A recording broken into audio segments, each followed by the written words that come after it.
Matrimony మోసగాన్ని Cyberabad పోలీసులు arrest చేశారు. Matrimony యాప్స్లో పెళ్లి డ్రామాలాడిన కేటుగాడు ఫేక్ ప్రొఫైల్స్ను క్రియేట్ చేసి అమ్మాయిలను మోసం చేశాడు. మ్యాట్రిమోనీలో ఫేక్ ప్రొఫైల్స్ క్రియేట్ చేసి తాను ఒక రిచ్ కిడ్ అంటూ అమ్మాయిలను నమ్మించాడు. ప్రేమ పెళ్లి పేరుతో అమ్మాయిల నుంచి భారీగా డబ్బులు వసూలు చేసి గోవాలో జల్సాలు చేశాడు. మోసపోయినట్లు గ్రహించిన అమ్మాయిలు పోలీసులను ఆశ్రయించారు. దీంతో సైబరాబాద్ పోలీసులు నిందితుడిని అరెస్టు చేసి కస్టడీకి తరలించారు.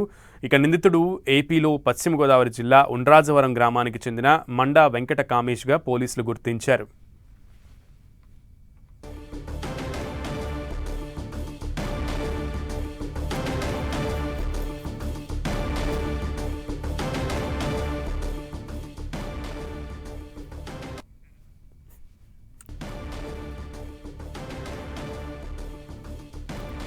మ్యాట్రిమోనియల్ సైట్స్లో తాను ఒక రిచ్ కిడ్ అంటూ కూడా ఒక ఫేక్ ప్రొఫైల్ని క్రియేట్ చేసి మ్యాట్రిమోనీ సైట్స్లో అమ్మాయిలను వలవేసి వాళ్ళ దగ్గర నుంచి డబ్బులు తీసుకుని గోవాకెళ్ళి జల్సాలు చేస్తున్నటువంటి ఒక కేటుగాడిని జల్సా రాయుడిని పోలీసులు అదుపులోకి తీసుకున్నారు.